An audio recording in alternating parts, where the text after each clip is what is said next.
start streaming. Here we are. Everybody, fire up your browsers and stuff. Wow. Yeah. I don't have any neon here. I have a giant printer over here and an air filter. And then I just have Tempest. We're live. Live! I could turn Tempest up so bright it looks like neon.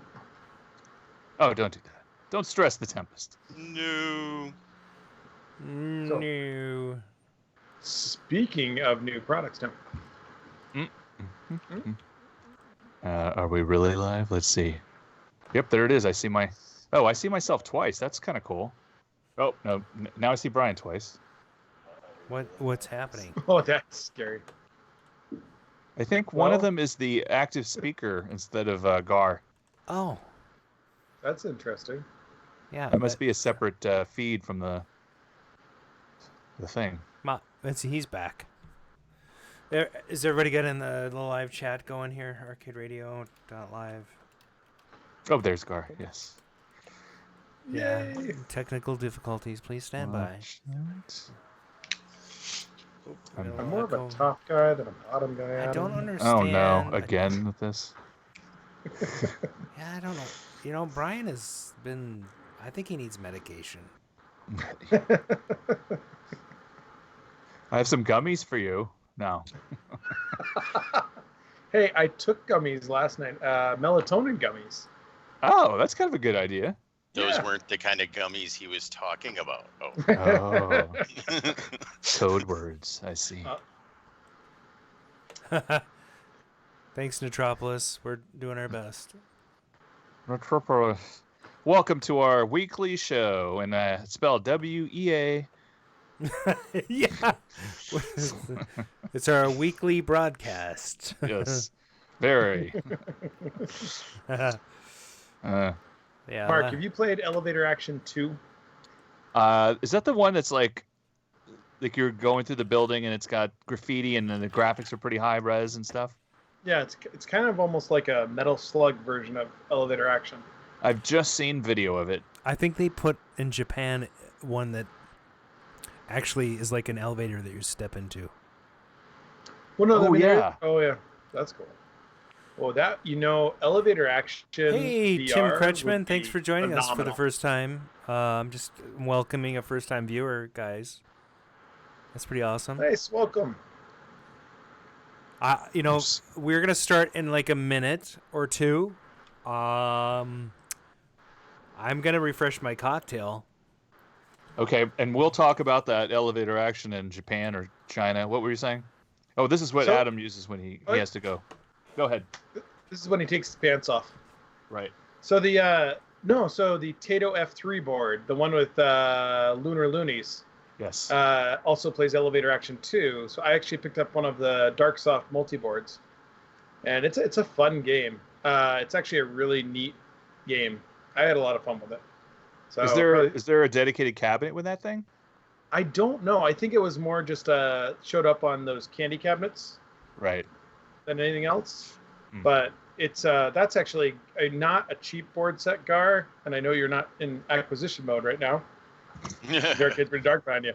But that's actually a fun board set if you ever have a chance to get one with a multi-board. Yeah, I played it down at Prince's place. Jeremy Fox. Elevator Action 2? Yeah, he's got it on the floor. So if you put that in a dynamo with the Tato F3 with the multi-game, if people aren't going to it, you can literally switch it to Lunar Loonies, or you can switch it, there's a bunch of games on there. It's a neat setup. That's cool. So it's worth checking out. It might be worth throwing in an HS5 cabinet. I don't know. I mean, whatever. I have tons of that stuff lying around that could be repurposed. Yeah, and the neat thing about that is it's one game cart. So change the marquee out, hit the little button in there, bing, new game. Bing. Right. So it's like the CPS2 multi-systems. We keep trying to tell Updown that they should really put the multi-game into their CPS2s, into their dynamos, and then if just people aren't playing.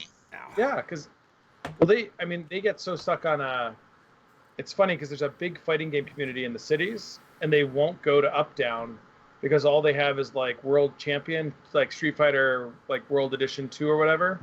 Okay. And we keep telling them, Turbo, Street Fighter 2 Turbo, or Alpha 3. If you want the CPS2 systems, and we cannot get them to change over. They keep insisting that like World Champion Edition is the one everybody wants. Sure. Up, down. When did they get shut down? Are they at least delivering beers to people? No, I think they're down all the way. They laid off all their employees. Oh, wait. Yeah. Man. All right, That's one thing about Texas is that the governor actually changed a law a couple weeks ago to where now we can have alcohol delivery, hard liquor, doesn't even matter. Anything you want. New York did the same thing. Oh, well, New York. Wisconsin will not close the liquor stores. They tried to cool. for like a minute. They classify that as essential. So yeah. They have this debate though. It's kind of interesting, and at first Brian, I'm like, that's... I love you, buddy, but you talk too much, and we're starting the show. What? Okay, hold that thought. All right, here you go. Because I want to hear this. This is medical. This is important. Oh, cut off by the intro. KOYR Studios in Minneapolis, Minnesota. This is Arcade Radio. Hello, Commander. Computer reporting. Intruder alert, intruder alert.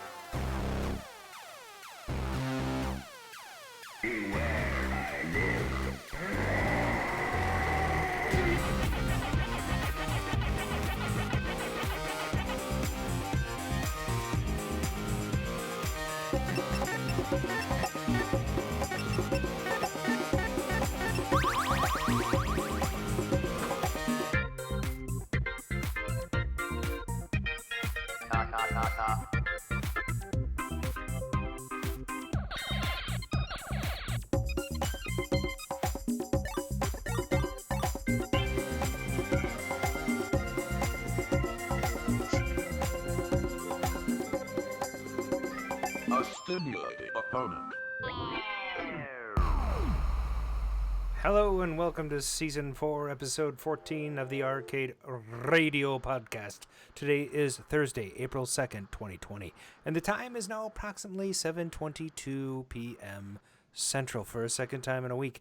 Thanks for joining us in the Arcade Sphere. This is your host, Adam Greenspan. I'm joined by my co-host, Mark Time Runner Shields, and Paradise Arcade Shop proprietor and Strange Brew expert, Brian Thurston Howell Armitage III. And joining us tonight, Gar Nelson of Garcade. Welcome to the show. Hey, thanks for having me, guys. Nice.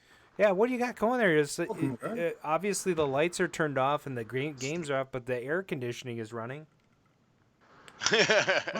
No, this is Wisconsin. We don't need the air conditioning yet. I just hear this whoosh. So that's great. So what we usually do right now is jump into what we're working on. We're going to get into the whole being shut down and all that stuff later. But if you're working on something that's relevant in the hobby during this crappy time of COVID-19, let's talk about it. Brian, why don't you kick us off? Let's see. What have I been working on the last week? I haven't been doing too well the last week. I've been pretty sick, but I did finish off all the LED mods for my Twilight Zone, which was kind of fun. I'm not usually an LED guy, and I think I talked about this last time a little bit, but I got the spotlights in, did all the inserts, and had a combination of a coin taker LED kit and some supplemental stuff from Comet Pinball, and the outcome actually was really, really nice. The playfield's lit up well. There aren't really any shadows. There's no ghosting. That game seems to handle them in a really nice way. And it's in a lineup of newer pins, so it now kind of matches the environment a little bit better, where it's not, like light pin, and then this like, oh, wait, is there a pinball in there somewhere? That, and I changed the pinballs in my AC/DC, which was a big accomplishment. I looked, and the previous owner had put a sticker in there, pinballs changed in 2013. So that was about time. They were black. Huh. Well, both Mark and Gar, you were just muted, so you need to unmute yourselves. But why don't we go on with Mark? What have you been working on? Hi. Well, I dragged my elevator action into the Marcade. Oh, Anyway, I bought this game from Coin Op Warehouse, and it was in a basement in Pennsylvania for God knows how long. It works. The board that I have is from another elevator action I bought, also that is also in a Jungle Hunt cabinet. This has the multi-Taito kit. Everything is pretty much working except my text is blocky. Whatever logic goes in and figures out, what words are supposed to look like is busted. It's your 2114s. Yeah, well, it's funny. I have two other sets of boards that are dead, but their 2114s are in sockets. This one is not, so I have a feeling that's going to be it's a good hunch. Yep. I hope so. I'm telling you, those RAMs are not particularly great after 35, 40 years. And I just replaced all of the 2114s on my Omega Race to fix a bunch of graphical issues. So I will bet you $1. $1 that will fix your problem. I mean, it might be something that, it might be a math problem in another IC, but it just screams of a video problem. I've seen these a lot. It's usually RAM. Right. Do you think those 2114s might be specifically for numerical memory? That may be. It may be that its only function is to display those characters, and it's not doing its job. Interesting. But I don't know. I mean, I'm not an engineer. I can read schematics. I know. There's barely. A lot more other kinds of RAM that look like they're fine. Like the rest of this game works. I can play the game. It's just that I don't know what the score is. And when I go to the Taito multi-menu, I have no idea what's going on. I shouldn't say I'm not an engineer, but I'm not an electrical engineer. So, right. But anyway, yes. That's that. I mean, it's running, so you can play it, right? Yeah, and I triple thicked the marquee. This is all tempered glass. Those are nice 6.3 volt DC LEDs that are warm white. All right. So it's good times. By the way, I talked to Doc Mack. He's taking his time to fix up a bunch of his games. We want to have him on in the coming weeks with the COVID-19 continuous episodes at Arcade Radio. Please tell your friends to join and share as much as you want, because we'd love to have as many people in the chat as we can. Gar, what have you been working on since the shutdown? Man, what haven't we been working on? We've been going nonstop, just going machine to machine and trying to determine different problems. A lot of play testing. Sure. But we just recently rebuilt both the K7500s on the Hydro Thunders that we have on the floor, so they're looking spectacular now. Most of the pinball machines we've been going through, and like every single switch has been getting checked, and working on a high roller casino for a client, for a friend of mine. That's got some weird issues to it that we're trying to hunt down, and kind of taking that time that, we say we never have to be able to try to really dig into some of these deeper issues and take advantage of it. All right. That's awesome. For those who've been listening for a couple of weeks, I actually have been working on my console room today, all day today. It takes a long time to hang a TV, and so I have the console room, and I talked about the 19-inch TV. It's a vintage TV that I got from Sam, one of Brian's employees. It's beautiful. Turns out that same TV is in the first season of Stranger Things, so I'm even more happy about having it. And in that console room, I also have a boombox from the third season of Stranger Things, and I also have a set of headphones, Telex headphones that used to plug into like a library, slideshow machine, whatever. Also in Stranger Things, in the science. Anyway, so I'm kind of psyched about that.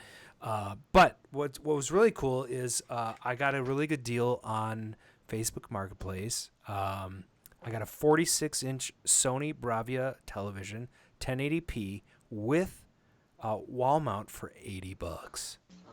Nice. $80. So I hung it above the vintage TV, and I plugged in my PS3, and I can play tonight. I play Daytona USA on the PlayStation 3. So now I have my own Daytona USA machine in my house, which I love. I love that game so much. I wish I had a steering wheel and all those, all that pedals. Maybe I'll have to talk to, some people on how to get that working. But it's super fun, and it took me like the better part of a whole friggin' day. But I also put in like the behind the wall wires and stuff, so there's no wires showing. It's just the TV on the wall. It's gorgeous. I'm gonna put up a. What do you got there, Mark? What do you got going there? Independence Nothing.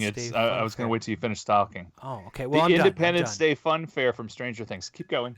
No, that's good. That's all. I'm very happy to have Daytona USA running in my console. I would like to see pictures of that. I don't think you've documented that enough. You know what's funny? I have a bunch of pictures of the console room. I'm gonna make an album and I'm gonna post them tonight during one of the. When somebody else is talking, I'll do that tonight.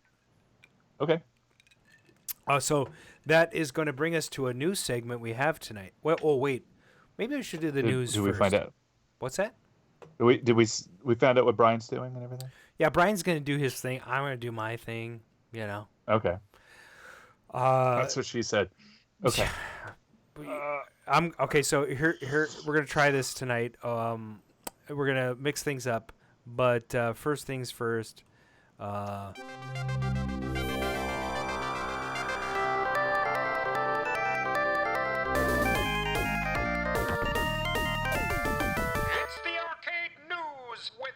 Stevens. That's me. Boy, that is a boring intro, don't you think? I like that one. It's not as good as the arcade news, but well, maybe in the future we'll fix that helps. Yeah. So, arcade news. We have one item tonight, and it has to do with Dragon's Lair. So, fans love Ryan Reynolds, right? He's the action hero. After putting his noteworthy spin on Deadpool and becoming a Pokemon in Detective Pikachu, he now has his sights set on another cult favorite that we all love, Dragon's Lair. So it was just announced they're going to do a live-action Dragon's Lair. I don't know if you know or not, but they did a Kickstarter or a Indiegogo campaign. They did an 8-minute short, pitched to a bunch of places. Nobody would take it. Nobody wanted to do an animated version, but now there's this live-action version, and according to the Hollywood Reporter, Netflix just acquired the film adaptation rights to Dragon's Lair. So let's look forward to that. And they're in talks with Ryan Reynolds. He could end up being Dirk the Daring, and I think that'd be awesome. What do you guys think? That'd be I think that'd be a pretty neat. He'd do that well. Yep, he'd definitely do that well. Here's what I heard. Yeah, that'll be okay. So it's funny, so Don Bluth won't have any animation. It will just be his character, but made real. Exactly, right? Which is going to be crazy. But yeah, I think they have an obligation now because they collected $750,000 and produced an 8-minute short. And I love Don Bluth, don't get me wrong. And by the way, can I share with you guys today something that I got this week? Sure. So I have a modest lunchbox collection. Oh, yes. Like vintage 80s lunchboxes. Mm-hmm. And so let me just going to share a few of them with you. Sure, why not? You remember Nolan Bushnell was on the show? Remember that? Yeah. Yeah. It was a real snoozer. We remember. Do you remember? Yeah. Oh, yeah, I remember. So I have this lunchbox. It's from Chuck E. Cheese. It's really cheap. It's not one of your classic thermos ones, but it does have the thermos inside it. Nice. So that's kind of cool.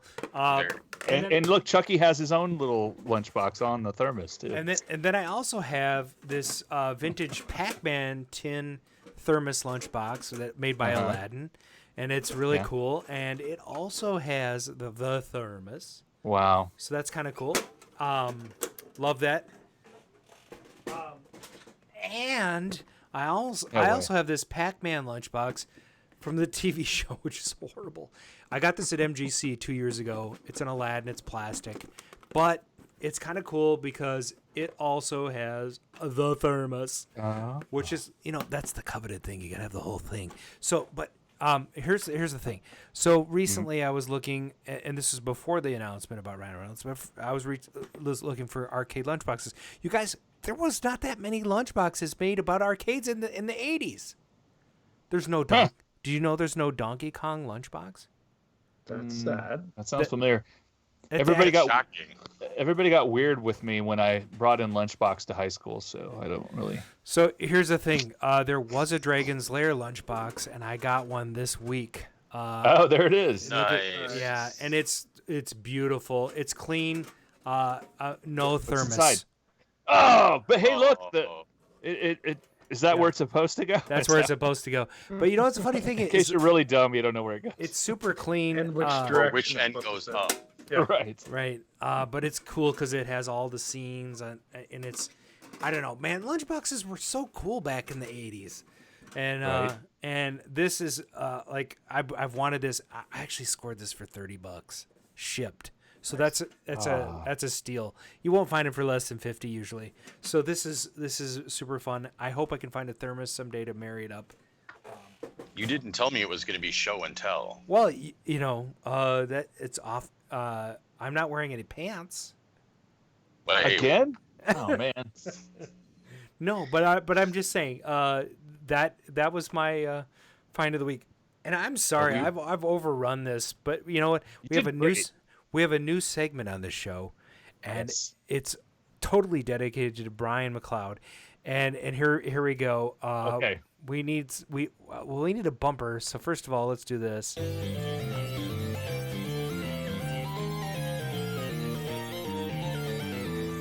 This is the story of that important but overlooked character. Oh, you're an inventor. Yes, I am. What have you invented? A lot of things. Like? Like a lot of things. Like things that you've heard of. Like? Well, things that you will have heard of, okay? Arcade gadgets with Brian McLeod.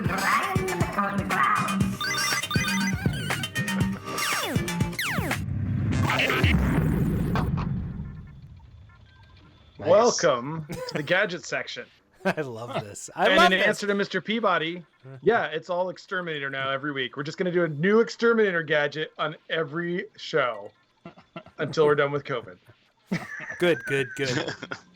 And there was some weird beeping sound in the background right at the beginning of your segment, Adam. That's what the pause was, because I'd speak and the beeping would go away. Then I'd stop speaking and the beeping would come back. And I was like, Ryan Reynolds, yeah, that'd be cool. And the beeping's like on and off. Anyways, welcome to the new gadget section. So every week we're going to go over a few new gadgets or a new gadget or what's interesting out in the arcade world. One thing I saw, brand new, being tested by Dave Ockert, or Ockert. It's Ockert, correct? With a K. Yes. He ran the 6100 high voltage P316 boards, which for those of you who help rebuild old vector monitors, you'll know these are the boards that you get in sometimes. They have a giant black hole like right in the bottom side of them, where this resistor blows up and takes out like the board and probably part of the chassis with freighters it. Yeah. And so the irony of this is that I literally finished redrawing that board and was sending it off for production today. And Dave posted the picture on his prototype he just got in on Facebook today. So it's awesome, and it's definitely a needed part. So the number of 6100s I've seen, actually we have 4 or 5 high voltage chassis in the shop that need to be rebuilt that all have craters, and you'd have to patch over the traces. So great product to see the community coming out with. Really nice to see people doing that.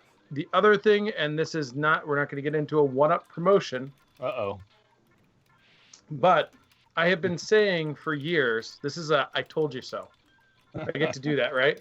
Uh-oh. So for years I've been saying when people wanted to build games that were not classic, but build a multi-game and have 4 and 8-way activation on them, that they should use the Sanwa JLF with an octagon gate. So the 1-ups use a knockoff JLF, a really cheap Chinese version of it.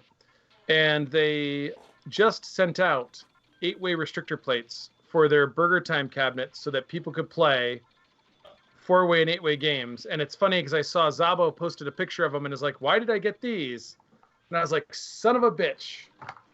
Yeah, mind blown. Yeah. I mean, I own all 2 seconds of that idea that I've been trying to tell everybody about since actually before MGC the first year I went. And now somebody actually did something with it. And I wish I felt better because I wish it was somebody other than 1UP. Wow. That's not fair. Polycade actually has been using that for the last 3 years in their cabinets, which is really cool. So, you know, The Octagon is a 1980 film starring Chuck Norris. Oh, I love Chuck Norris. It's awesome. You got to see it. If only we could have him battle COVID. Yes. Wait, that is a meme, right? That is a meme. It Probably. is. And I posted that meme, and then somebody actually like responded, "You wouldn't want him battling it. He's like 82." And I was like, "Yeah, I joke, you know. Yeah, you would sometimes. want it. He'd kick its ass. Kick its ass." Okay. So the one other product I'll mention, and I think I brought this up last week, I may have, is that we are redoing Bally Senti 14-round boards, and so those prototypes are coming in. I expect them in about a week. And we should be selling chicken shift kits by the end of April.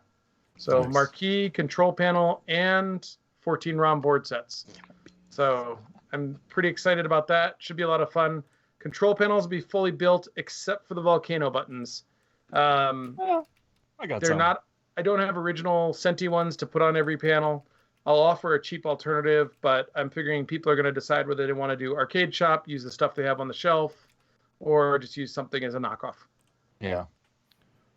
So super excited.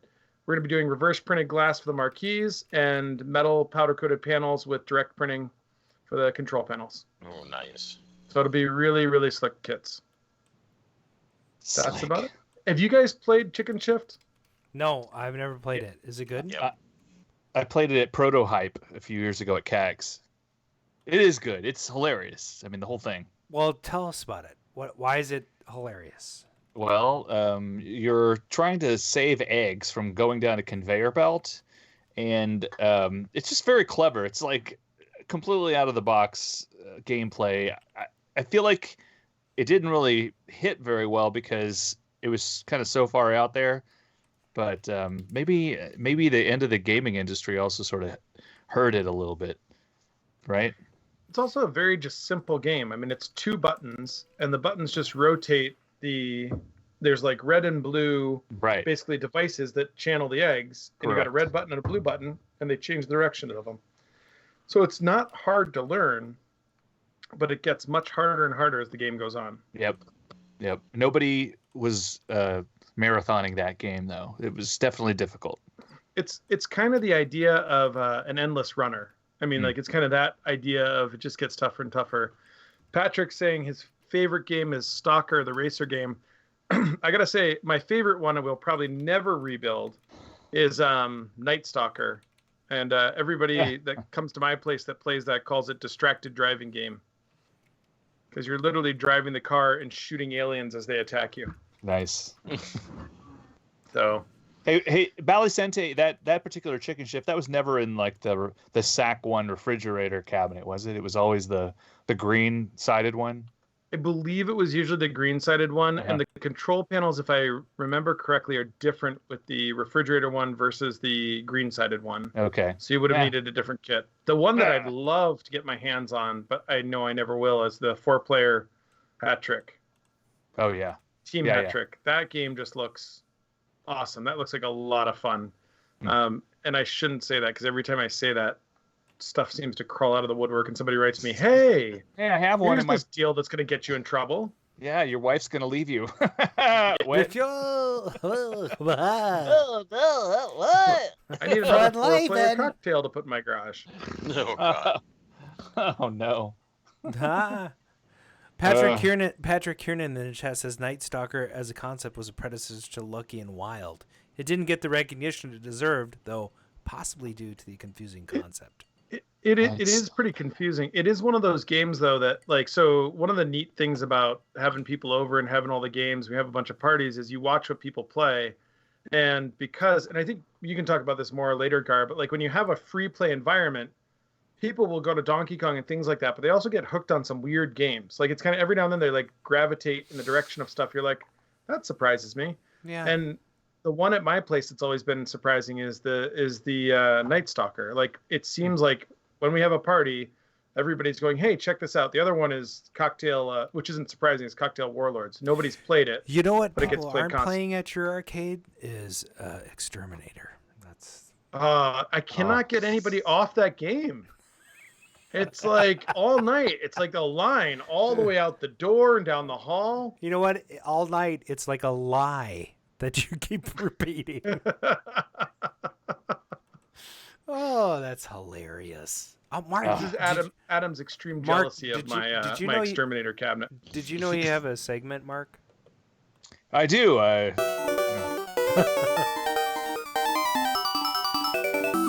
Back in '82. I used to be able to throw a pigskin a quarter mile. Back to the cave with Time Runner. Why are things so heavy in the future? Is there a problem with the Earth's gravitational pull? Hey, Doc Brown, there actually is a problem with the Earth's gravitational pull.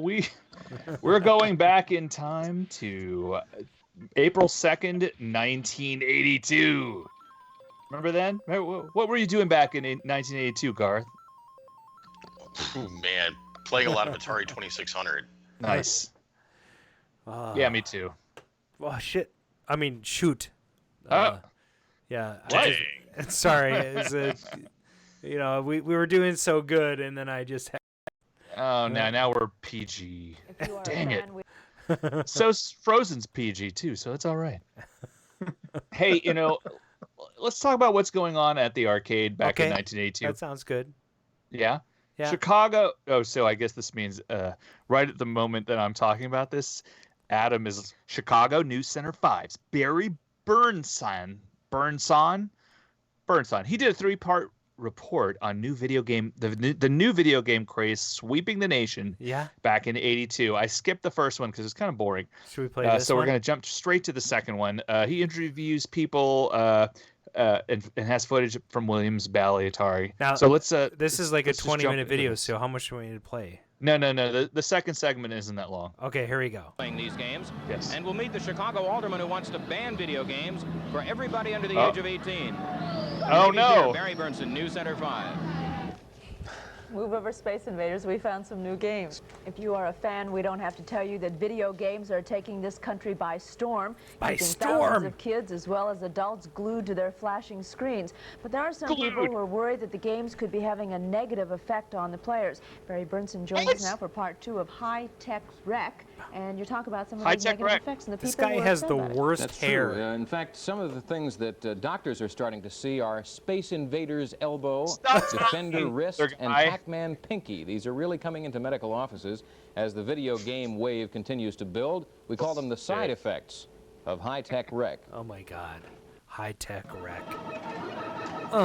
She's playing pinball. Games, there once was a king by the name of pinball.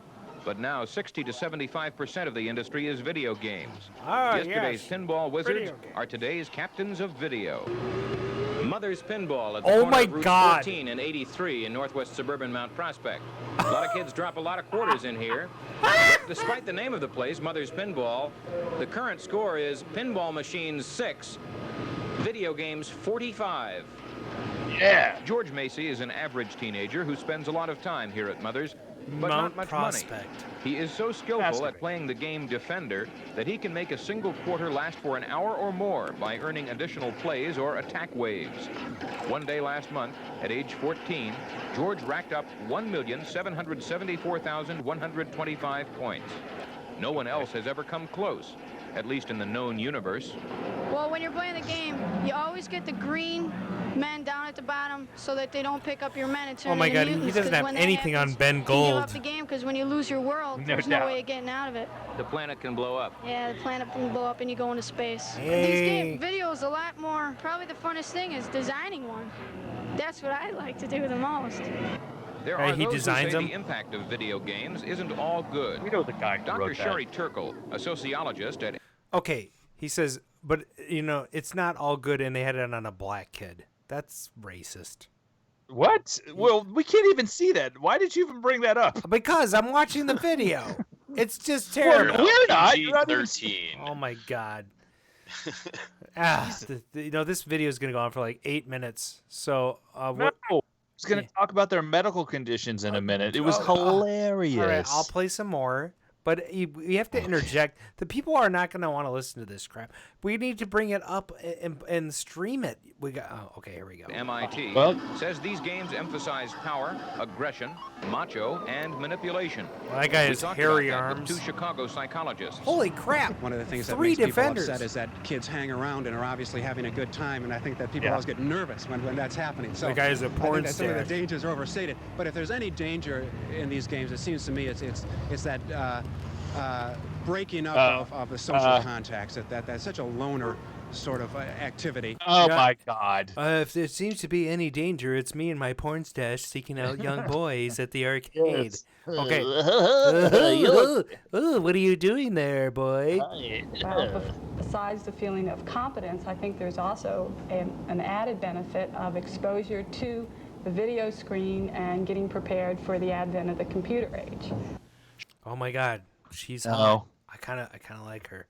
Are we about to see like a Pong thing now? Chicago Alderman Patrick Hewells believes that where there are video games, there could be trouble. In the residential areas of his Bridgeport ward, You'll see by this diagram on the city that it forms a pentagram, and we are, says some small unlicensed arcades have become storefront hangouts, breeding gangs and drug traffic. Hewells wants to ban the games in Chicago for people under age 8. Oh my God, are we going back to like LaGuardia when he fucking blew up all the pinball machines? Seriously, what the hell? This is a rotten video from 1982, and I love it. What? Hey, Mark, can we not find more videos? advocating what the alderman believes in. He's just sort of saying, "Hey, I found some weird kook guy." You guys, when you go to see this video, go directly to 601 and look at the cow that is like, video games are bad, and I'm gonna freaking ban them, and I'm gonna blow them up. Put this link in the podcast next year when we finally, My name is Patrick M. Hewells, and I got beat up at school a lot. An alderman. Further in the middle residential zone, and the kids congregating, people, they're blocking the. Oh my God, kids are congregating, and it's so bad. God. And they're not friends with me. No. Screw those kids. And I got beat up a lot. I didn't make the football A squad. It was terrible. Like me. Oh my God. I need medication lately. Okay, wait. We need more videos like this, Mark. This is we have awesome. fine parks throughout our city. We have the Valentine. We need parks. We need parks with no video games. Boys Club. There's other forms of recreation that the kids can get involved. You need to go out and ride their bikes, gosh darn it. Wait. Here's the summary, right? An ordinance will probably come up before the City Council next month. And next year, the U.S. Supreme Court will decide whether such age restrictions are constitutional. A decision that's vitally important to the entire coin-operated industry and pack maniacs and everybody else. I cannot believe this is a thing. Yes. You guys, I mean, like, we dig up these videos regularly this season. Yes. And I'm astounded at the number of adults that are, like, freaking afraid of video games. Back in the early 1980s, it was a big deal. There were a lot of places that brought in what they thought were really, seedy people and, bad things going on, a lot of cigarette smoking, other smoking. Like, it really was a problem in some areas. And so what we've seen in arcades nowadays is we see a lot of the laws that are left over from that. For sure. It's, the number of restrictions on games. Some places will have it where you can't have more than X number of machines in a single location, and it's unbelievable. It's crazy that it's still kind of out there. And even when we went to go and open our arcade, we had to go before the city and basically let them know what we were bringing into town because they weren't sure what was going on, and they thought back to the 1980s as well. Yeah, it blows my mind. I actually love these segments because they are so anti.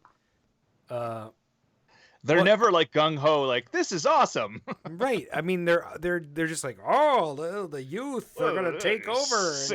These kids are terrible. And it also is poignant right now because for us, at least for me and my co-hosts, and maybe you too, Gar, it was a social experience. And right now, it sucks because of this fucking virus. I spent a whole shit ton of money on tokens. I was gonna have a big grand reopening of Adam's Arcade here in my house and invite I was gonna have a big party, and it might not happen for a year or so now. Or until there's a vaccine. Oh, I'm sorry. Go ahead, Brian. If I stay healthy, right? Stay healthy. One of the things that always kills me about these videos is, not to change the subject, but every time I see one of these videos, there's some game in there that I'm like, holy crap! I've been looking for that game. There's like some rare game that just pops up in this like random arcade video, right? Like at 5 minutes, they're playing Space Odyssey. Right. Yeah. And it's so cool. I've never seen a Space Odyssey. I have a marquee and I have a board set, and I'm like trying to find the artwork for it. That's hilarious. And so, like every time we play one of these segments, I'm like, what the? It's like every arcade in the country had some random, like, rare-ass game. Right. Yeah, it's so not good. Okay, moving along, I'd like to find out if you know what's in the juke. Possibly, sir. Sure. What's in the juke?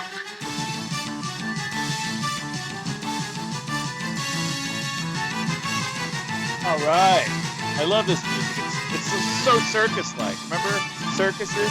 You could, like, your elbows touch people? No? Okay. Hey! Welcome to What's in the Juke. Yes, sir? No. You were saying? No, I was going to talk about circuses. We don't need to do that. You go ahead. You go ahead. Welcome to What's in the Juke, where we play a small portion of a song. In this case, a song that was popular on April 2nd, 1982, or was poised to be popular. And we hope to God people in the chat recognize it and can tell us the song's title, which they will be awarded a half point for, right? Half point. There you go. And if you can guess the artist, you will also be given full point. Oh, yes. That's right. If you get both. If people don't know what it is, fight it out. So, Adam, let's begin. All right. This is where we get banned. This is a good one. It's my okay. It's not your favorite song. Come on. By the way, I love the first track you picked, Mark. This is really. Yeah. Oh, I totally forgot about this. Oh, this is so good. By the way, this is the lead singer is from Rush, and I'm that's a hint. But here you go. This is where the DJ talks. Don't say anything. Okay.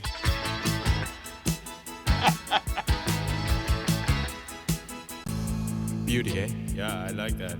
Okay. Oh, yeah. Okay, everyone. This record was my idea. Get out. It was. You're lying. And I are now experts in the field, yeah, right, because we're a band now. Take off to the great white north. It looks like from Tim. Strange Brew. Yes. Yes, it was. That is the best. Oh, my God. I see Tim, our first-time listener, just pulled out a half point for that song. Half point. Yes. And he also got Bob and Doug McKenzie, so he gets the full point. I think that's pretty... Congratulations, Tim. Yeah, you're in the lead. Okay. All right, the next track. Here we go. Tim, I think you should take your clothes off. We should we should get to know each other. Oh, I'm sorry. Don't. Okay, here we go.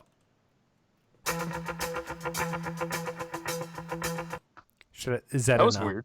Is that enough? There's actually two songs that could be. Let's see what people. I always got this confused with Oh my God, Annie Baldwin, you're on it. Annie Baldwin is 17, and who is some chick? Taki. Edge of 17. No. Okay. All right, Steve. Tim, get the other half. Wait. Tim gets the actual song name. Oh, he does. And he gets Stevie Nicks. I think Tim gets the full point. Full point. Because, seriously, it's not 17. It's Edge of 17. I'm a huge Stevie Nicks fan. Tim, you and I are gonna have to get together. I think we're just gonna have to hang, man. Nice. I'm gonna give Andy a half point just out of pity. I think that's good. You should do that. All right. Okay, done. Wait, are we gonna give a prize away this week? I think Andy feels robbed there. He's in second place. Do we have something to give away? I don't know. If I get addresses for here's what we're chocolate, I giving can away send this chocolate out. week. We're giving away a 5-inch Mike Post Star Wars fridge magnet. Nice. That's what's going to be the first place winner, okay? We gave away Bubbles last week, which is going out. Still happens to be here, but yep. Okay. Tomorrow I have the day off, so I will be mailing out everything tomorrow. Oh, awesome. I'm going to call you at 7 a.m. Okay, please do. Brian Frober, I'm sorry. Okay. You will be getting your stuff. Okay, so here we go. This is, dude, I'm actually kind of jealous because this looks really awesome. Star Wars. This is like a quarter-inch wood. Anyway, okay. All right, next track. Okay, here we go. So I changed the name of the artist here. Mark. Good. Okay, here we go.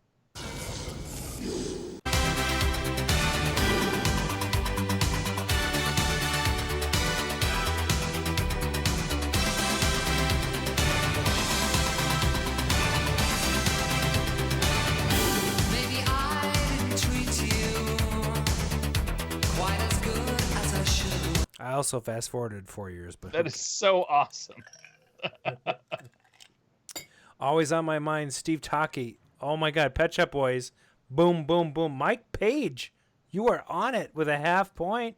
And Steve Taki, always on my mind. You guys freaking rule. Maybe I love you. Half point. Quite as often as I could. Half point. It's funny. Originally, this was always on my mind with Willie Nelson, but very wise decision. Elvis Presley also did it. Okay. Yes. All right. I love that version. Okay. Next track.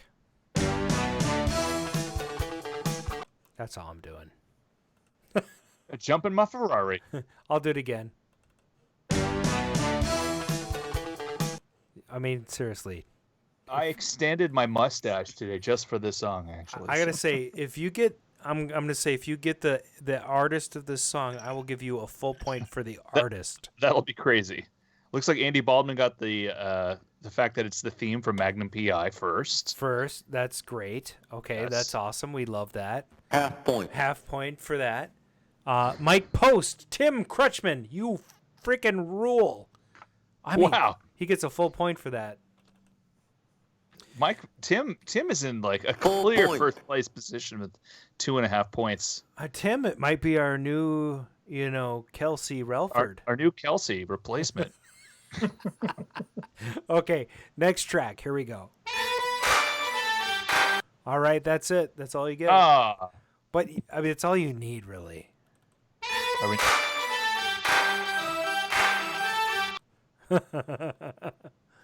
Yeah, Jake Giles, Steve Taki, Centerfold, Andy Baldwin. So they each get a half point for that. Right? Nice. Yep. Half point. All right, so here we go. The next song is, that's my least favorite song ever. I hate this song. Oh, I love this one. Oh, I hate this song so much. Come on. Right now, you should not be writing anything on a bathroom wall, COVID-19. Oh, God, this song sucks. Yeah, Tommy Two-Tone. I hope you're being sarcastic. Steve Taki. Dang, Steve Taki.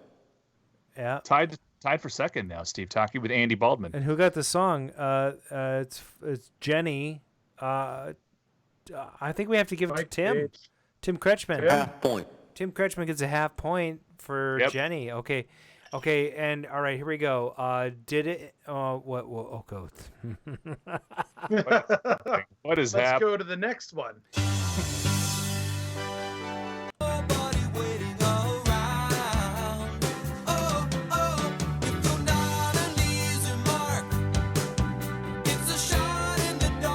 I don't think anybody's gonna get this. That's a difficult one. Andy got the artist. He's in with a half point. Half point. Nice. That's a hard song to get. Hits the heart. Wow. I know when it's coming. I thought so anyway.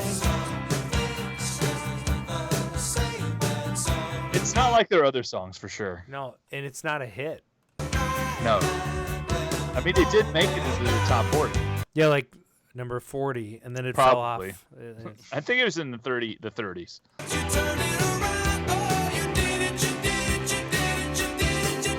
Okay, Andy Baldwin gets it. That's pretty Nice. awesome. All right, that's great. Half point. Okay, so did it? Okay, first of all, let's recap what we've done so far.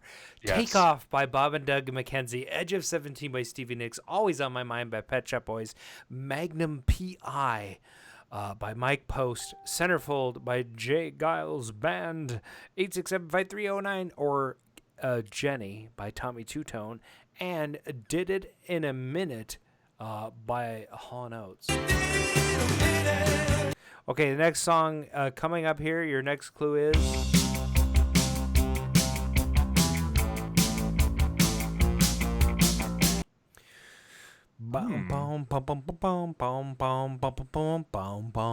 Yeah.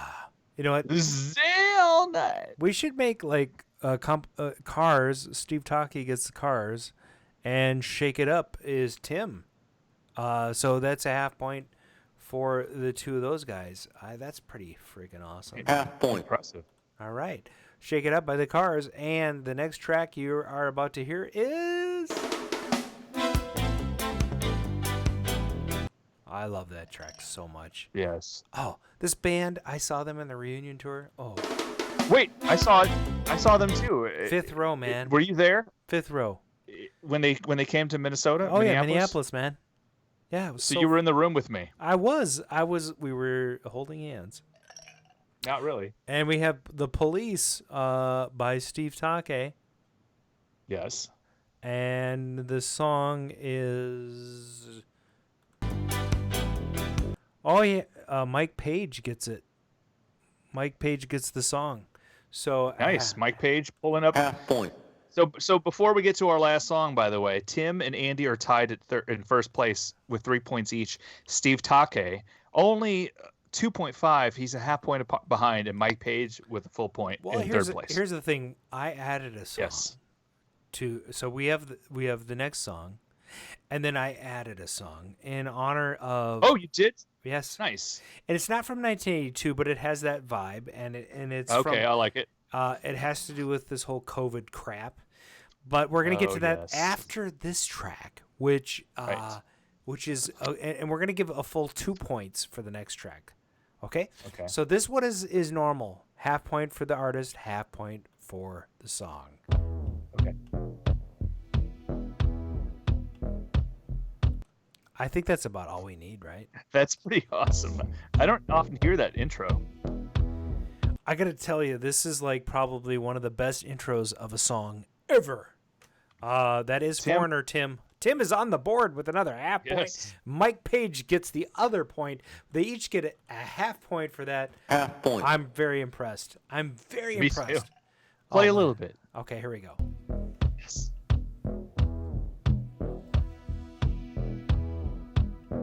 Oh, so good. With his head hung low, string in a secondhand store. Didn't know how to play it. Didn't take long to understand. Down low was a one-way ticket. That song is awesome. Here we go. Yes. Only one way to go. So he started rocking. Gonna make that to the top and be a jukebox hero. It takes 1 minute and 28 seconds to get to that line.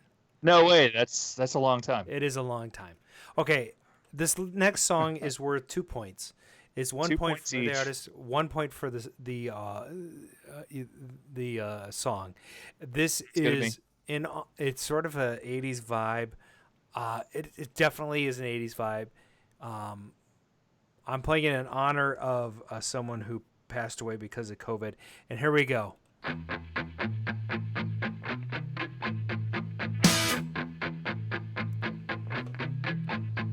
This is my Oh, shit.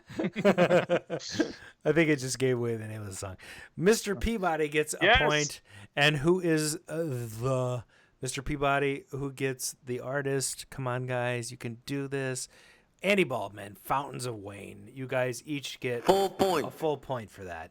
So let's tally this up. Andy Baldwin pulled into first place, and I guess gets your Star Wars arcade magnet. Tim in an honorable second place. Steve Taki in third with 2.5 points. Mike Page with 1.5, and Mr. Peabody showing us all how it's done with a full point. I just gotta say, Tim Kretschmann, who's been here one day, almost took the prize.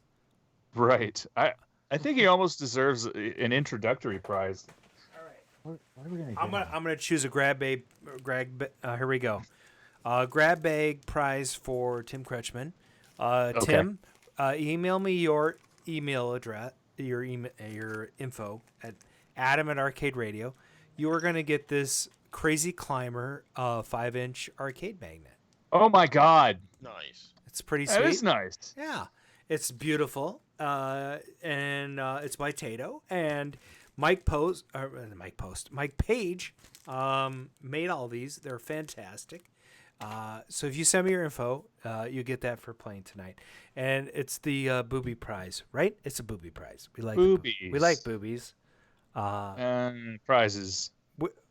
We don't have a call tonight, right? Mark? Hey, Gar's still here, right? No, we don't have a call. Okay, good. So we have Gar's here, but I think that Gar. means... Oh, yeah.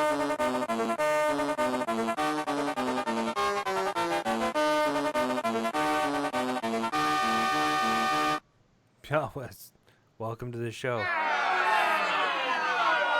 Fantastic. Thanks for having me on, guys. Boy, that was mean. Love that shirt. Thank you. It's the old logo. Yes. Gar, we're profiling arcades that are affected by this madness, and you're right up there with TNT. It's Garcade. Definitely an arcade. Yes. Oh my God. By the way, you're probably the best arcade in Wisconsin. Thank you very much. I really appreciate that. I mean, and it would have been the after party after this weekend. We should be at MGC partying it up right now, but we are not.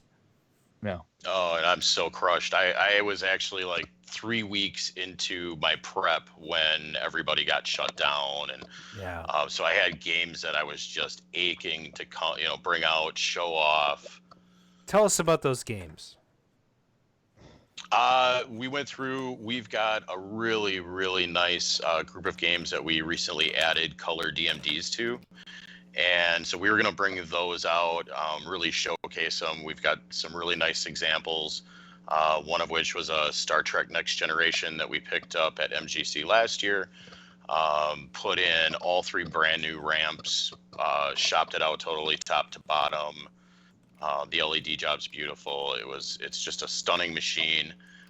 Over the last couple of months, we wound up finding a beautiful NBA Fast Break, so we threw a color DMD in there, and it's spectacular. It's beautiful. It had been home use for like 15 years, so it really is a really nice example. And then the other machine that we were really looking forward to bringing was Lethal Weapon 3. Which is one of those games that is just a huge crowd favorite here at the Garcade. We have people that come in and just want to play that machine, and it's unbelievable. So we felt that it needed the color DMD to really bring it out and make it look really, really spectacular. And then the color DMD in our Metallica. So those were going to be the 4 pins we were going to wind up bringing. We had a couple of other games we were looking forward to bringing. This game called Bovinium Quest, which was the MGC VIG game from last year. We bought the demo cabinet, so we were going to bring that back, show that off to everybody, have it the finished version of the arcade game for the giveaway was given to me by Dan Lucen a couple of months ago. So we've got that up and running in the arcade. We were looking forward to bringing that. So that's we had a pretty. bunch of really That's actually cool super stuff. unique. Can you tell us a little bit about Bovinium Quest? I think I have the cartridge. Not a great implementation of the cartridge because of the short timing on it, and but it's still kind of a fun. Like, I have this thing. So you have the actual. I saw that in the main room, and so there's a final version of the arcade. Can you tell us a little bit about Bovinium and why it's so cool? Well, it's really cool. It's a lot of fun. It's built on the NES system, so it runs an NES system inside. When I got it, the controls didn't work very well, and what we came to find out was we had to actually create an intermediary board in between the NES to make it compatible with the arcade controls. So then once we got that done, we had the game up and running. It's a really cool cabinet. The game itself is a lot of fun. There's a UFO that is trying to steal cows for methane, and you have to go and collect pieces to block them from being able to beam the cow up. So the whole time the game is playing, the cow is slowly beaming up to the ship. That's pretty and cool. You have to avoid snowballs and climb ladders, and so it's definitely got a retro feel to it, but it's a lot of fun. The gameplay is decent. It was something that was cool. We were really excited to be able to hook up that cabinet after MGC last year. So, were you planning on having a Cosmotrons tournament this year? Unfortunately, the Cosmo Olympics had been canceled at the very beginning of the year. We opted not to do it. That was based on the deployment date for Shane Gutbrod. Shane Gutbrod joined the National Guard and was deployed to go to boot camp. So he had to go through and do that, and his boot camp wound up being over this weekend. So there was no ability for them to be able to come and rep their machines, and without the extra machines there, it would have been really hard to try and do the tournament. So we were going to wind up doing an in-house tournament here during the after party that was supposed to be here. That one stinks. We're really upset that we weren't able to do that. Just as upset that MGC didn't take place this year. It's heartbreaking. Right. This is like the biggest event in southeastern Wisconsin and one of the biggest in all of the Midwest. Yeah. And for it to get canceled was just a punch in the gut for a lot of people. For sure, the biggest in the Midwest. They drag like 10,000 people through there in a weekend. Yeah, it's incredible. Like the numbers that they pull through, and for a small arcade like us, that's our biggest event for direct marketing. We're hitting targeted groups of people that are interested in what we have to offer, and it allows us to get out and meet more people and let them know about our arcade. And missing out on that really stinks because now we don't get that marketing opportunity this year. That's how I met you. It was like 4 years ago, 5 years ago. Yeah, years ago. It was right before we opened the arcade here. Yeah. We were doing the big gear up. Yeah, and by the way, Dan will be on next week to talk about the demise of MGC this year, so that'll be a good show. But you also were supposed to have an after party, right? We do. We have the official MGC after party for people that don't opt for the one downtown. We actually bus people out to the arcade. Offer food and beverages, and the entire place is locked down to just them, so it's a very intimate environment. It's a lot of fun. It's something we look forward to doing every year. We wanted to actually do barbecue this year. Oh, man. Yeah, we were really bummed. So it was something that we were really looking forward to, and unfortunately we weren't able to do it. So, not to get all, emotional and sentimental, but how does it feel to not be able to do that this year? It's crushing. It's horrible. As somebody that is a business owner and my family knows I spend all of my time here at the arcade. This is like, I don't go out and hang out with friends anymore. This is what I do. My friends come here. Yeah. It's very cool. And right now, I'm missing it. I'm still coming into the arcade, but it's strange, like not having 200 games going in the background and all that background noise. The silence is deafening here. It's like the Upside Down on freaking Stranger Things. It is. We have it. Yeah. We love it. Oh my God! It's like no, but it's seriously like you walk in and it's like this completely different world. So let's talk a little bit about how many games are in your arcade right now. We are right on the cusp of about 200 games on the floor. We have, I think, 3 down at the moment.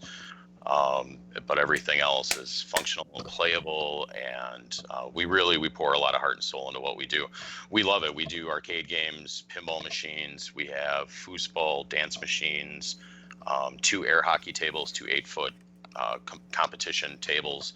And one of the things that really makes us special is we have a free play jukebox with 100 CDs in it, and it really makes the environment here.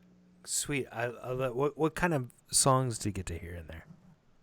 We have a mix of 60s, 70s, 80s, little bit of 90s just for some flavor. But that's, it's a lot of retro rock, a lot of soul. I personally like a lot of early R&B and soul. I love that. So you get a little Marvin Gaye going in there. We've got Motown classics. We've got stuff from like the 70s, Stevie 80s. Wonder. I've got Run DMC in there, Beastie Boys, awesome. 70s funk classics. God, I love that. And it's cool because what we did was we took 100 CDs, and what we looked for specifically were greatest hits albums of really amazing artists. And that's great because there's, you can come in and not hear the same music, even after being here for hours. It'll just be something different. And it really adds to the ambiance. It really adds to the look and feel of the place and really helps to bring people back into that 80s experience. We have parents that bring their kids in, and the kids come in, and it's the first time they've ever been in an arcade. And it's great because the adults look at us and they tell us, they're like, I wanted to show my kid what a real arcade is. Oh, that's the best compliment you can get. It's so cool. It is so cool. Like I did this because, I started out as a home collector. I had 25 games in my basement and 20 more out in my garage. Mm-hmm. And the thing that motivated me the most was people coming down the stairs of my basement and walking into my arcade for the first time. And you see their jaw hit the floor and their eyes go wide, and you hear that exhale. It's like, whoa. And like, I have people that do that every single day when they walk into my arcade. And that is the coolest feeling in the world. Like, it motivates me to get out of bed and do what I do and excel at what we do. That's a big motivating factor for us. Mm-hmm. So, someone in the chat said the definition of real arcade is different from most of you. Why don't we try to define that? Gar, tell me in your own words what you think a real arcade is. Actually, arcades can be a lot of different flavors. The biggest thing for us is having a little bit of a bunch of different things for people to be able to do so that people can stay interested.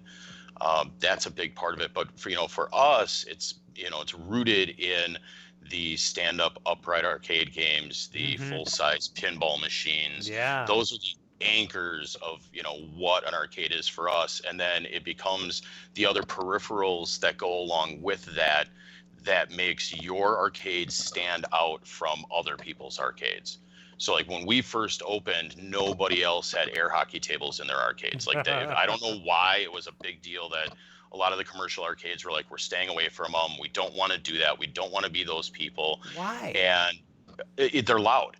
They are loud.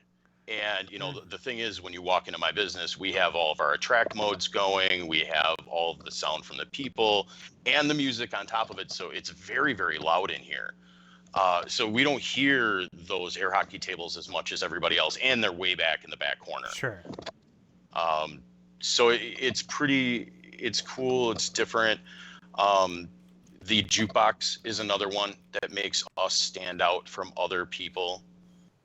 and other arcades, and that we really like that. That kind of defines who we are. Nice. Oh, so it's interesting because we had a arcade here locally in Eagan, Minnesota that we used to go to that had air hockey and batting cages and the whole 9 yards, and I loved that place. Mainly for the arcade games, and they had a dance floor in a lower level, which was because it was the late 80s, man. But I love that. I mean, you have all the aspects in the Garcade. You have music, you have air hockey, you have video, you have pinball. It's an entertainment center.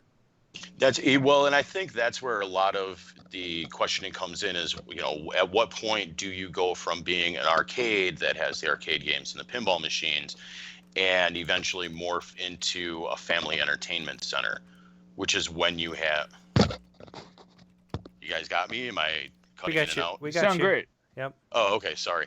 So, we are always walking that line as to, are we going to wind up being a family entertainment center? What is the next phase going to look like for us? And how close do we get to that point without either making that cross or just jumping in? Yeah. Yeah. So, what is your, like, you were right at the point of looking for new spaces, right? And considering where you were. Yeah, our initial, if we wanted out at the end of that 3 years, July 1st, we could have. And so we were kind of casually looking to see what we wanted to do. As a group, we decided that it was going to be better for us to stay in the location that we're in right now for another 2 years. And at that point, then we're going to wind up looking to either buy, build, or lease a much bigger facility. Can you just mention your business partners, because I think it's important? Yeah, I have 2 business partners. The first one is my wife. She is actually listed as a business partner on paper. I wanted her to be a part of this, and she every bit is. I could not do what I do around here without the help of my business partners, and that's something that I tell people all the time when they ask about opening a new arcade. The other aspect is my business partner, Tim. Tim Byron, he's fantastic. He's amazing. He closes for us every night. He puts in 40, 50 hours a week on top of working a full-time job in IT for the school district. Wow. Yeah, so he is still kind of doing that double duty, and he never complains. He never calls in sick. He'll take time off, but he needs time off, and he is every bit as much the heart and soul of what goes on here at the Garcade as I am. I couldn't do what I do without either one of those people. So one of the things that I think is really neat about your space, Gar, and I'd really like you to talk to this, because arcades to me were always this crowded, tight space, and you felt like you were squished. And one of the things that I really liked about yours is you actually left considerable aisles. Like, you can move around, see the games. When you're walking from one game to the next, you're not shoulder to shoulder with somebody trying to squeeze through.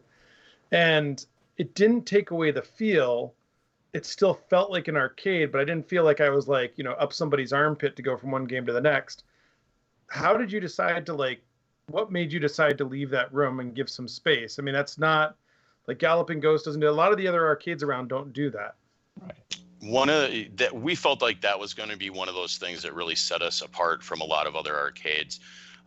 When I first dreamed up that I wanted to open an arcade, the first thing that I originally thought of was find an old shopping center that went under, an individual building that would have plenty of electrical in it, 20, 30,000 square feet, and be able to just have everything spread out. And it wasn't feasible for us when we first started.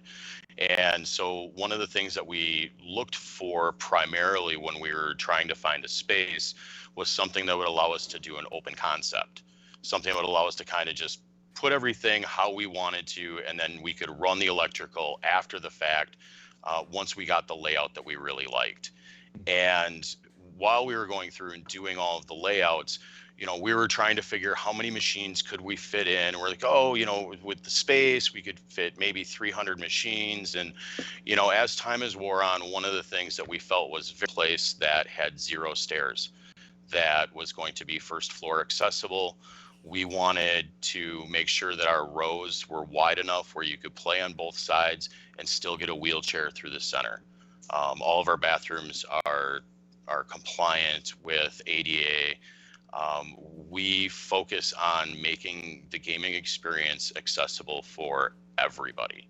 And that was really important for us. So that's what we did. We wound up our rows are actually about 8 feet, almost 9 feet wide in between the games. Nice. So you can play on both sides, and you can still have 3 people in the center, shoulder to shoulder, and be able to walk through the arcade. And there are times, honestly, that it is busy enough here that we needed that space. And so it has worked really well for us to be able to do that. We can run through high numbers of people on the weekends, and have enough games for everybody to be able to play what they want, when they want, have a lot of different options, and at the same time be able to kind of pack people in. You can have roaming groups of people, which is great. You and I have talked, and you tend not to just have one game. Like there's some games, like I think you mentioned Donkey Kong, you've got 2 of them? We have 3 Donkey Kongs, we have 2 Galagas, 2 Miss Pac-Mans. Some of the core key games from the 1980s, when people want to come in, they want to play that game. They may not be good at it, but they want to play it because they want they want that experience. They want to be, taken back, and they remember that. And so having extras of those games out on our floor, we felt was really important. We've gone through and done some modifications. We run the Donkey Kong multi-kit, where it allows you to play Deranged, and another version that enhances the gameplay and allows us to have a second Donkey Kong on the floor. But if one of our more advanced players wants to play one of the harder versions of Donkey Kong, then they can, and it adds to a little more flavor on the floor, which is great. It allows people to play what they want when they want to. I have those versions on my game so that I can lose before I get through the first level instead of actually feeling like I can get past the first level. Yeah, Tim loves playing them. He feels like if he can get further in those, then he can go back to the original and just smash it. I'm so terrible. I am beyond terrible at that game. It's funny because, I own an arcade and I really don't play a ton of video games. Like my playing is fixing the machines. What is your favorite? I'm a pinball hound. I really am. I've been really absolutely loving the new Stranger Things. Oh, cool. It is a lot better than I thought it was going to wind up being. So it's one that, even since we're closed, is getting a lot of attention from the people that are here. Did you put in the UV kit for the Upside Down? No, not yet. That's something that we wanted to do. The kits became available right as we were looking down the barrel of being shut down for COVID-19. Yeah. So let me ask you a question about that. Did you make the decision yourself, or did you wait for a mayor or somebody else to say you're shut down? We did a little bit of both. We followed the guidelines the best that we could. We stopped serving the public as far as having the games on prior to the governor putting down the full-on mandate. But we were open for a couple of days for a couple of hours to allow people to be able to at least come in, buy gift certificates, buy gift cards, and help us stay afloat while we were being shut down with everything going on. By the way, I did that for my local watering hole, Milton's. I went there the night that the governor said, "Oh, we're going to shut down restaurants and bars in the Twin Cities." I went there and bought $200 worth of gift cards for that establishment because it is the place I go most often. They're still doing deliveries and other types of food, and you can order online and then pick it up. But the point is you can't go and hang out and have your favorite foods anymore. It's a limited selection, and that place I want to be back when this is all over. And so I am glad that you guys had that opportunity to have people, buy gift cards and stuff. And if somebody wanted to buy a Garcade gift card, could they still do it? We would be willing to coordinate. They would have to contact us through Facebook, and then we could give them a call. And at that point, we could do a credit card over the phone and mail out a gift card or a 10-pack for people if they needed. What's a 10-pack? So we do. We decided we had a lot of questions where people were saying, hey, do you have monthly passes, yearly passes, things like that? And we wanted to find a better solution for people. So what we opted to do instead of doing like a monthly subscription, we offer a $100 10-pack. So it brings the admissions down to $10 per visit. We allow people to use multiple punches in the same visit. So if you want to bring out your family of 4, it would be $10 a person, $40. And you just walk in, we punch your card 4 times, put on 4 wristbands, and you go and you play for the day. And we felt that would be a better option than having, a lot of times when you have the monthly passes and the yearly passes, there is auto recurring charges. And we didn't feel like that's fair if something happened, God forbid, and well, look where we are right now. Right. There are people with gym memberships that are getting hit with auto charges that aren't realizing it right now. And so ultimately it has worked out really well for our clients. And, especially for people that have families of 4, families of 5, families of 6, it becomes a really cost-effective solution for them. That's awesome. I think that's a great idea, actually. Also, I don't know how Doc handles it, but Doc I've been talking about, maybe in a few weeks we'll have him on as well. I know you got some advice from him when you first started out, but you guys have probably found your own way and how to run your own business over the last few years, and it's got to be a little bit frightening because you're a people business and now there's no people. So what are your hopes? I honestly, I find it scarier that I would have to go back into IT.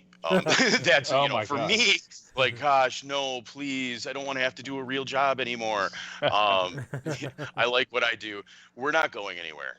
Like I said, we passed up on the opportunity to nix our lease July 1st. We have every intention of staying open. We will come back. We will be here, regardless as how long this whole COVID-19 thing lasts. We will figure out a way. We are looking into the government loan programs. We do have the Garcade support fund on GoFundMe. So we've had a lot of people that donated there, which has really helped us. We can't say thank you enough to those people. It's been great. We've had a huge outpouring of support from our gaming community. And that's one of the coolest things about us being an arcade is that, we've affected a community in such a positive way. And that community is at the same time, helping us to continue with our mission. Is your landlord pretty flexible? No. Okay. No. That sucks. No, there's a part of us that really would have loved to have moved just because we don't love our landlord. Oh. But we didn't think it was financially prudent for us at this time to really be looking to, triple our rent cost and, look at a 20,000 square foot space. Like that becomes a big nut that you have to fill every single month. So, we figure if we postpone it another 2 years, there's a better chance that we could be in a position where we could build or buy a building. Right. Hey, I'm just curious. What is the thing about your landlord? Like, what are like the top 3 kind of pain in the butt things? Not to throw them under the bus. Like we don't need to actually mention them by name. But like, what are like some of the challenges of being in a space like the one that you're in? And Mark, Mark has a vested interest in this question. I do. At some point, I'm going to build my own building, so screw having a landlord. For us, the hardest thing is our landlord's in New Jersey. So he doesn't even live. So he's an a-hole. Yeah, like he's a guy that buys properties on the cheap. Oh man. the other end of our building actually collapsed at one point. Oh my God! There's a bowling alley and a parking area for them underneath us, and several thousand square feet wound up falling into the parking structure below. Oh my and they God! had to go. Yeah, it was a huge deal. Luckily, we're directly over the lanes, so if we wound up falling through the floor, there's at least something to cushion it. Right. Oh my God! Yeah. What a crazy thing. That is crazy. So, for us, that's our biggest problem. We originally, for years, we had problems with the concrete in front of the building. We were trying to get that taken care of.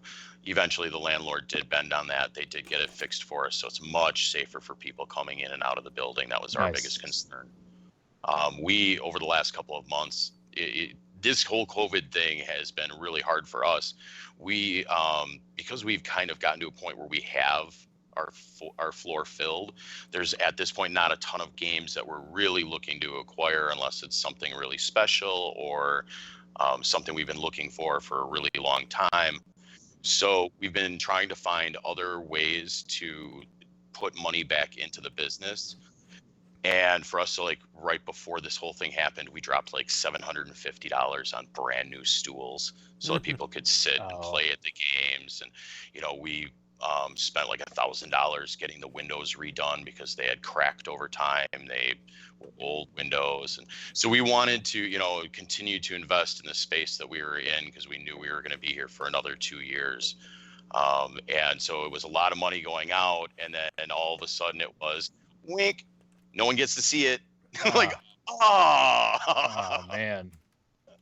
So I mean, but when we do get to reopen, we're going to be, we're really excited that we're going to have all of these, nice new things. And we had the carpet steam cleaned, and we've been going through and cleaning all the machines and, doing things that we can't normally do, like dusting the tops of the machines and making sure that that's all cleaned, and vacuuming behind the machines. Those of you that have been here, it's kind of interesting that our machines are not actually back to back. Our rows are actually ovals, and there's about a 2 to 3 foot crawl space behind the machines. So while we're up and running during the day, if we need to go and turn a machine on and off, or we need to do a quick fix, we can duck back behind the machines without interrupting anybody that's playing on the floor. Nice. So yeah, we've been back there, like vacuuming the floor back there, because that never gets vacuumed because it's nothing but plugs and wires, and taking that extra time to really go through and make things as nice as possible. And by special machines, I'm sure you mean exterminator. Yes. But Adam muted me while I was typing, probably because I was making too much noise. But for those of you who haven't done it, excuse me. COVID.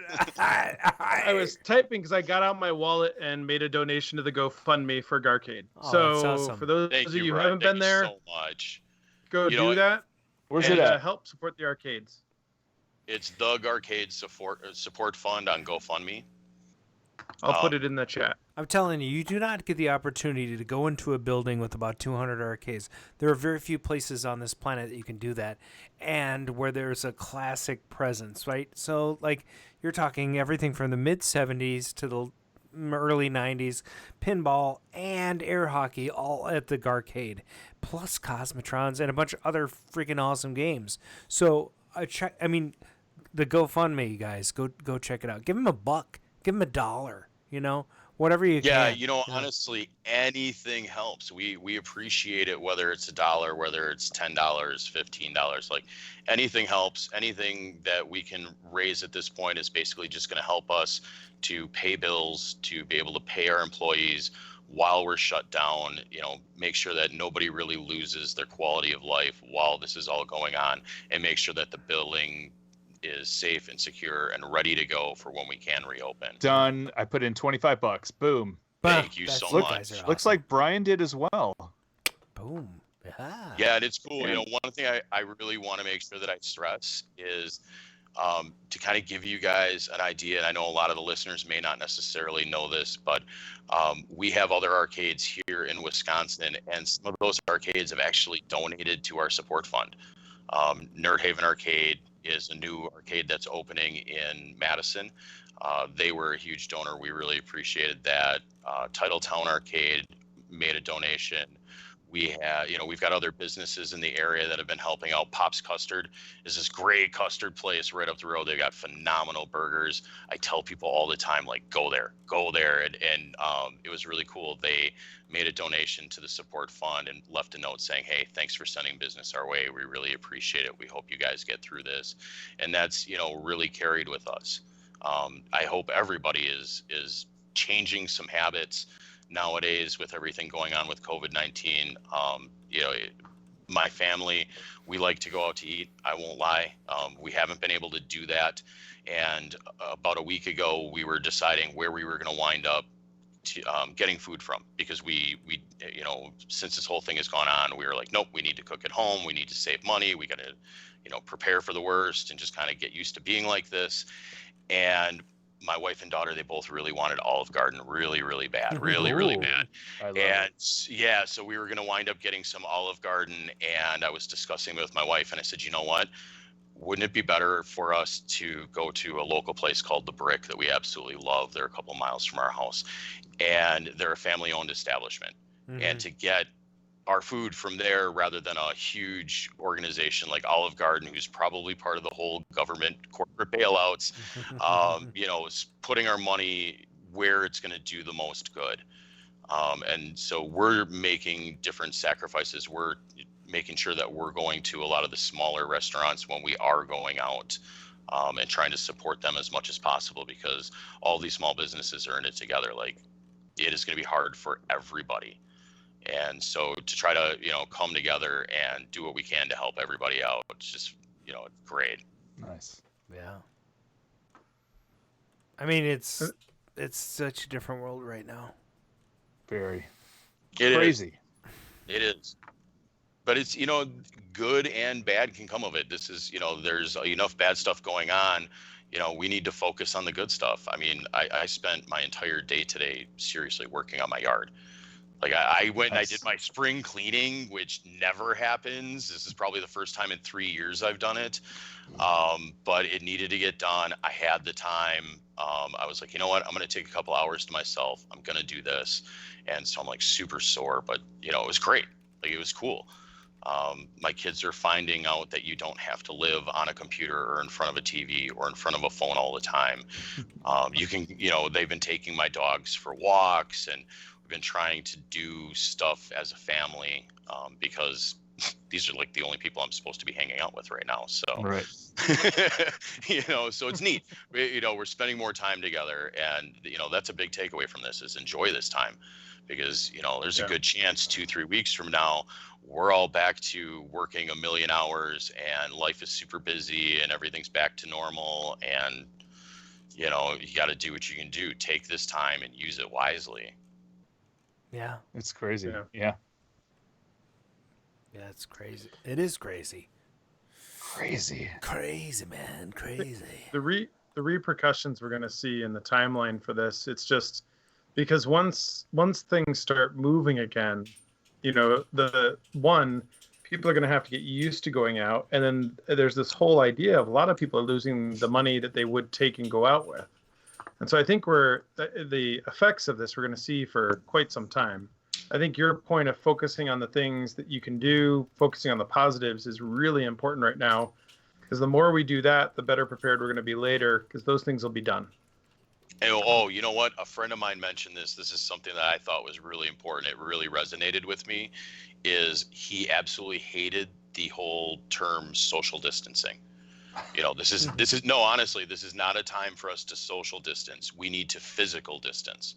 We need to keep 6 feet away from people, but do not, make sure that you're reaching out to people in your family, checking on loved ones, seeing how things are going, rekindle some of those friendships. And, like I said, use this time wisely. But yeah, physical distancing, that's what we should be focusing on. Right. Posting lots of pictures of marmalade making. How is that marmalade? Oh, it's so good. Oh, man. So Gar, if you haven't followed, my family's made marmalade for like 4 generations. I'm like now the keeper of the marmalade recipe. I spent the whole day making marmalade today. The last 2 days making marmalade. We have people here in Wisconsin that I know that are like diehard maple syrup people. Oh. Yeah. That's a big one here in Wisconsin. This is a big deal. Like, this is like, you know, I mean, like, I told my family I was doing this, and I have like already have like a line of people who have requests in for jars. I haven't made marmalade in like 7 years. Nice. I don't think you made enough. It's incredible. In Texas, we have a line of people who shoot their guns at night. But whatever. I don't really. Don't just ignore me. I don't. All right. Well, we have a few minutes left, but let's talk a little bit about the advice you give people that are running arcades right now and struggling. Man, yeah, everybody's situation is different. Arcades in general have pretty thin profit margins typically. You know, you can't come here at the arcade and not find an owner on site. And that's because we don't pay a ton of employees. Right. You see that a lot with a lot of these arcades. And so you've got families where literally half their income is gone. And on top of that, they have to still worry about paying these bills. While it may not be right now, once all of the federal restrictions are lifted, you'll have 30 days to square up. So you're going to see some of these businesses unfortunately fold, which is horrible because, you know, one of the pictures that I see pop around online is of Geeks Mania in Madison. And, you know, it always, you see it pop up on people's feeds and it says, if you would like to, you know, see one of these places in your hometown, like and share. And oh my God, it gets thousands and thousands and thousands of shares. It's unbelievable. And it's because that resonates with people. People would love to have places like our place in every hometown. Yeah. You know, it's good, clean, family fun. And, you know, we're going to see a hiccup in a bubble that just kept, you know, expanding and expanding. We kept seeing more and more arcades opening. We've got people that were in process of opening that are now having to delay their plans. We have people that are having to completely scrub their plans top to bottom. And then existing arcades, which are wondering on a day-to-day basis, will I be able to, you know, keep afloat for another 30 days? You know, we were fortunate where we made sure that we kept money set aside as an emergency fund. So we have a little bit of money for us to be able to kind of sit back, you know, use towards our bills, make sure that we're not going to be in any jeopardy within the, you know, the next couple of months. But, you know, we don't know how long this whole thing's going to last. So the government loans will help. I hope, you know, all of the arcades are applying and get approved for these. I know several arcade owners that have been applying under the hopes that they'll get the loan just so that they can stay afloat for an extra 2 months. Wow. Wow. I mean, I wish there was a way. The whole thing is, I find this whole thing freaking depressing, and I don't mean to be a downer, but you know, it's been this whole, you know, there's a lot of other things going on, but in my home, I am the only person here. Yeah. And so that really blows because there's nobody to talk to. With an occasional visit, I mean, it's not terrible. Brian calls me a lot. He calls me a lot. But no, but who does? But you can call me, bitch. What the fuck? No, I'm just saying, like, there's nobody. I call a guy like once a day. There's nobody in my home on a daily basis, right? Well, yeah, that's different. I'll send you a big cardboard cutout. I'll trace myself tomorrow. Thank you. Oh, I would appreciate appreciate that. I love my wife, but sometimes it's not all it's cracked up to be. Wife of Gar. So, you know, but my point is that we create these spaces, all of us, you know, Mark and Brian and yourself. And ultimately you decided, okay, I don't have enough space at home to do this thing that I want to do. And so you realize this arcade concept and you're making it work. You quit your day job to become an arcade owner, which is, I mean, there are very few people that take that chance. and the people that do enjoy it, but your business requires people. And when I have people, like the whole reason I have this thing in my house is to entertain. I love having people here. Very social. Like I that's know. the point behind it. And what let's just say you have 30 people over, they play games, but after that it's like 10-15 minutes on a game, but it turns into a big social experience. The games are more a facility for the social experience than anything else, in my experience. And so and for us, that's super important. I mean, if you walk around, we are very heavy in 2-player and 4-player games. Yeah. Because we want parents to play with kids. We want people to play together. Right. Like that's the whole point. Like Warlords. It's really funny that as a society, as kind of that whole nerd society, that we're perceived as being very antisocial and things like that, and then we have places like arcades where we crave being around people. Right. And we may not even be necessarily playing with them. We can be antisocial and just play a game by ourselves, but because we're out and about and with other people, that means something. Yeah. And there's this, and the whole reason that an arcade is so unique and so special is the opposite of online gaming, right? Like you can connect with people online, and that's fine, and that's good. And I'm not saying it's bad, but it's not sitting across from you in an Atari football and sweating your your pits out because you're working so hard at like getting the X's and O's across the board. Or Warlords when you have 4 people just like totally going to town. All these, the point is to have fun with someone in person. And that's what has me a little depressed. So what I like is hearing the optimism in your voice and the optimism. You have to have it. You have to have this because what alternative do you have? I mean, going forward, we need to make it through this whole thing, and we need to come out stronger, and we need to have Garcade and 1UP and Galloping Ghosts and all these places survive. Yeah, absolutely. So and you got some of these guys like Mike Joyce who they were just getting ready to open their Green Bay bar, and that whole thing just got crushed. Yeah. And it is going to be, I can't even imagine what they're dealing with right now. Yeah, I mean, it's like for them, that's horrible. Like it's a complete role reversal. You go from looking to open a second location because things are going well, and not only does that come to a screeching halt, but your primary location, you get the rug pulled out from underneath you. Yeah. And so for them, like I feel for them that it's horrible what's happened, to them. But one of the things that I really try to focus on when I talk to people who look into entrepreneurship, they ask like, what do you do all day at the arcade? You just fix games? And, as much as I'd love to say, yes, that's my job, what it really boils down to is as a business owner, my job is to fight whatever fire pops up that day. Because everything's always falling apart. The sky is always falling. There's a million things that need to get done, and you're just pulled in 1,000 different directions. And so you manage from disaster to disaster to disaster. Mm-hmm. And, whether it's my lot isn't being plowed or I have leaks in my roof or whatever it winds up being, you're dealing with these pop up all of the time. And that's what you manage to is disaster after disaster after disaster.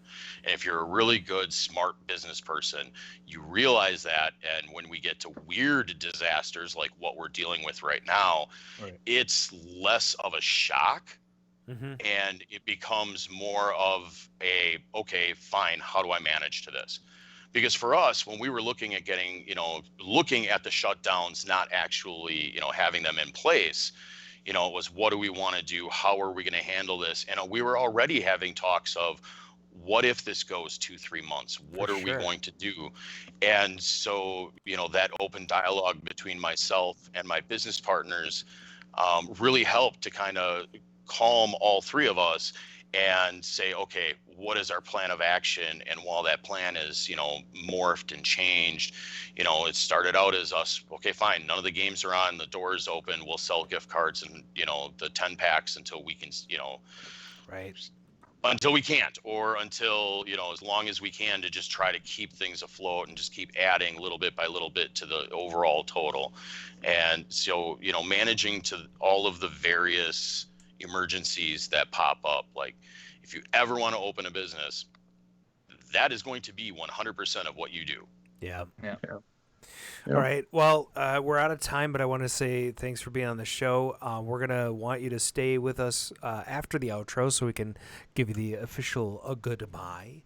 But hang on, and we're going to just sign off with a few, of our usual messages for our listeners. Thanks everybody for listening in. This has been the Double R's. That's Arcade Radio.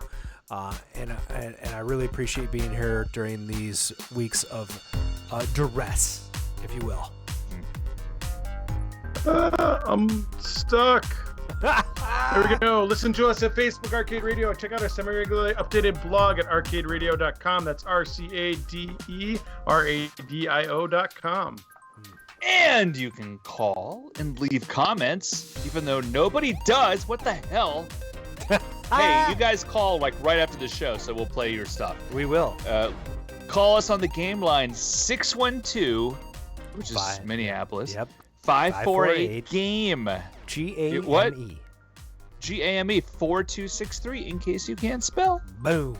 Or subscribe to our YouTube channel. Click on the notification bell, which if I'm still in the same spot is right there. You are. So you'll know when we're streaming live. You can also subscribe to our podcast.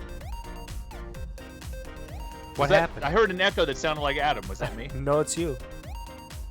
Do it. You can also subscribe to our podcast on Anchor FM, iTunes, Google Play Music, and wherever podcasts are streamed. That's going to be it for the show from Arcade Radio. We hope you had a great time. And guess what? We'll see you absolutely next week. Dan Lucen of MGC will be here. Tune in. Tune in. Thank you, Mr. Peabody. See you later. Thanks, Billy. Billy 7. Carl Perkins, always a good time, sir. What a great chat.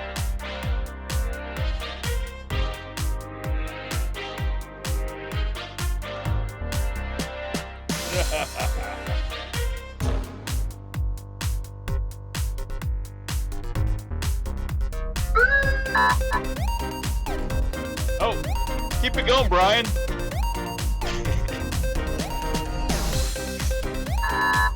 Ha ha ha!